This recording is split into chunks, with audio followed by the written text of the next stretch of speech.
In Chicago and nationwide, blacks and Latinos represent not only the nation's two largest minority groups, but also the two most impoverished, the two most underemployed, the two most incarcerated, the two most politically underrepresented, regardless of what's happening in the White House, the two most police brutalized, the two most undereducated, and the two most environmentally sickened populations in the United States.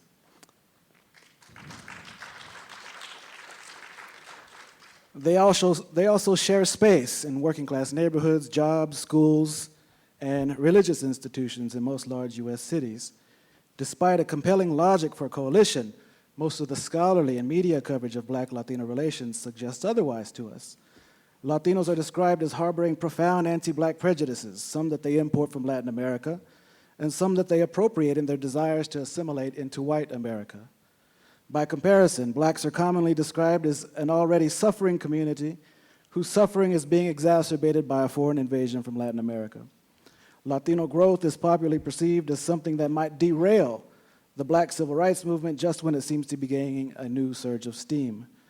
Blacks are also described as growing increasingly xenophobic and concerned about the growing presence of third world peoples in their communities who rob them of jobs and lessen their quality of life through foreign tongues and exotic flus. Blacks are not alone in this regard, as many Latinos share the same sentiments, as so do many whites. Within the literature on Black-Latino conflict, Latinos are described as illegal aliens who flee rampant corruption, poverty, and despair in Latin America to steal job opportunities from working-class blacks. Scholars have gone so far as to claim that Latino gangs are engaging in the practice of ethnic cleansing, and I take that quote directly from a report, as they aim to eradicate blacks from working-class neighborhoods so as to set up illegal drug and arms trades in our cities. Others claim that the Latino population boom is to blame for a skyrocketing black prison population in the US, as lessened job opportunities have led blacks to sell crack as a way to make ends meet.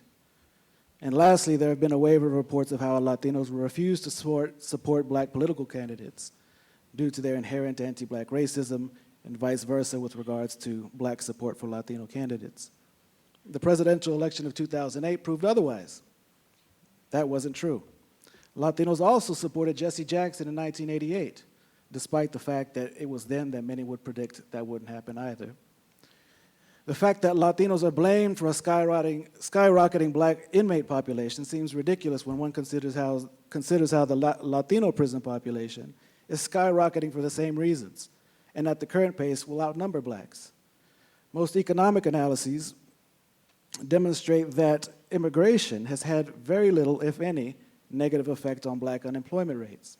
In fact, the one factor that continues to undermine black employment is the deeply sedimented nature of anti-black stereotypes and stigmas in the American political imaginary and across all racial and ethnic lines.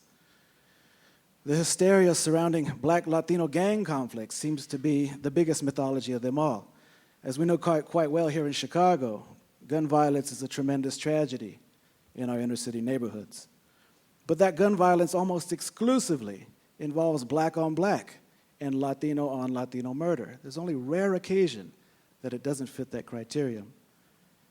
Lastly, much of the literature suggests that the Latino boom is almost exclusively caused by immigration, when in fact, a vibrant Latino birth rate has been its major cause.